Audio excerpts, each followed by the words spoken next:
अस्सलाम वालेकुम पाक भाई स्टोरीज में आप सबका खुश आमदीद। तो चलते हैं किस्त नंबर 66 की तरफ।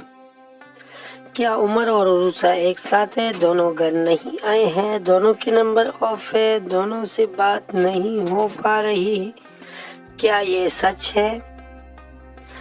इसकी नागन जैसी सोचों ने गोया इसी ही डस लिया था। वो एकदम नील नील हो गई थी। क्या ये सच है? क्या ये सच है? यह सवाल इससे कोड़ों की तरह लग रहा था और हर कोड़े की ज़रब इससे कराने और चलाने पर मजबूर कर रही थी, मगर वो किसी पत्थर की मोहरत की तरह सागत बैठी थी। गोया इसके वजूद में जान तक बाकी नहीं थी, वो सांस तक नहीं ले रही थी, इसकी धड़कनें तक खामोश थी, मगर वो फिर भी जिंदा थी। हालांकि जिंदा रहने को दिल अब आमादा भी नहीं था, मगर फिर भी इससे जिंदा रहना था।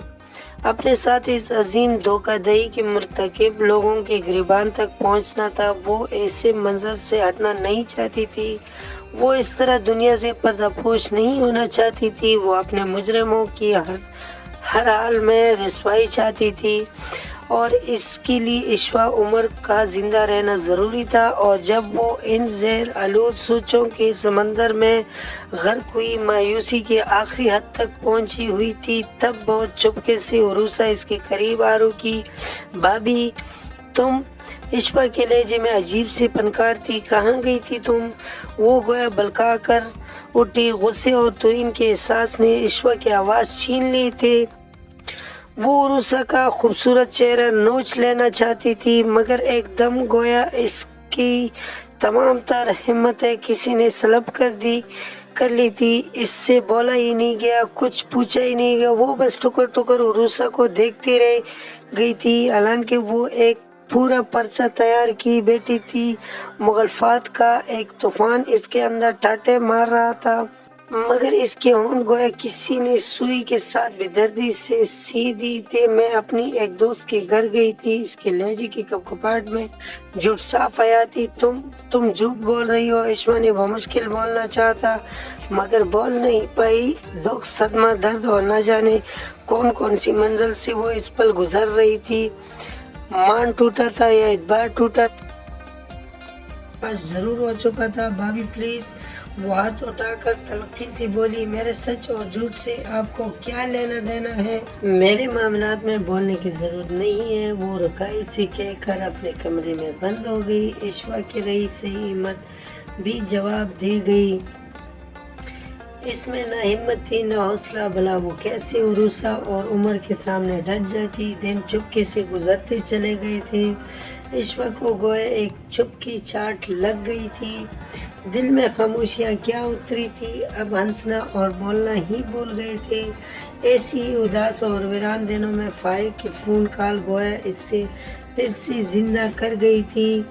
इस दिन भी वो मामूल के काम काज में मसरूफ थी, जब अमूलिया ने चीख कर इससे आवाज़ दी, मामा जल्दी आइए, मामू का फ़ोन है। फाइक का फ़ोन इसके हाथ से वाईफाई गिर गया था और वो न जाने किस तरह से फ़ोन तक का फासला तय करके आई थी। रिसीवर हाथ में लिया तो गोया शिकों की जड़ी लग गई थी, और जब वो रो रो कर दिल की सारी बड़ास निकाल कर हल्की हो गई तो फिर फाइक ने बोलना शुरू किया, कमाल है आपा, तुमने पहले ही रोना धोना शुरू कर दिया है ताकि मैं अपने आने का इरादा बदल लूँ। मेरी कंजूस दिल आपा का अल्लाह भला करे। आपा, मैं किसी होटल में ठहर जाऊंगा। तुम रो रो कर मुझे अपने गुर्बत की दास्तान सुनाने की तैयारी मत पकड़ो। दूसरी तरफ फाइक इसके बड़े दिल की वजह समझे बगैर अपने सुनाने लगा था, पगले मेरा दिल तो तेरी आवाज़ सुनकर भर आया था।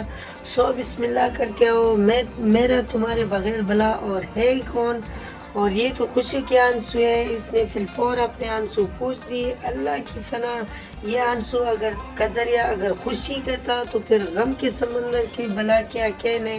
आपा न रोया करो मेरी जान, कहीं पाकिस्तान में सिला भी ना आ जाए। फाइक ने खौफजदा होकर कहा, ये बताओ कब आओगी? सच मेरा दिल बड़ा उदास हो रहा है, बस अपनी सूरत आकर दिखा जाओ। इसके हल्क में फिर से आंसू अटकने लगे। अपने उदास दिल को ज़रा खुश रखने की कोशिश करो और आऊँगा तो میں تب جب مجھے تم اچھی سی کوئی خبر سناؤ گی۔ کیسی خبر؟ اس نے آنکھ کا کونا بے-دردی سے مسل دیا۔ میری دلہن تلاش کرنے کی خبر، کوئی اچھی سی گڈ نیوز، یعنی میری دلاری آپا اپنے سجیلے بھائی کے لیے ایک فل ٹائم میڈ دریافت کر چکی ہے تاکہ میں آ کر نکاح پڑھوا لوں۔ وہ اپنی ہزلی شرارتی انداز میں کہہ رہا تھا، کیا سچ میں تمہارے لیے لڑکی دیکھوں؟ فائق اشوا کا بجھا بجھا اندیشوں میں گھرا دل گویا کھل اٹھا تھا۔ انگریزی تو نہیں بولی آپا جو تمہیں میری بات سمجھ میں نہیں آئی؟ فائق نے گویا دہائی دی۔ اچھا بتاؤ لڑکی بھلا کیسی ہونی چاہیے؟ وہ عروسہ اور عمر کی طرف سے دی گئے گھاؤ کو بھول کر قدرے بشاشت سے بولی۔ امید ہے آپ لوگوں کو یہ اسٹوری کا کیس پسند آیا ہوگا۔ اگر پسند آیا تو ویڈیو کو لائک کر لیں، کمنٹ میں اپنے رائے کا اظہار ضرور دینا اور چینل کو سبسکرائب کر لیں، بیل نوٹیفیکیشن کو آن کر لیں تاکہ ہمارا آنے والا کیس آپ کو بآسانی پہنچ سکے۔ اگلے کیس میں پھر انشاءاللہ ملاقات ہوگی۔ اللہ حافظ۔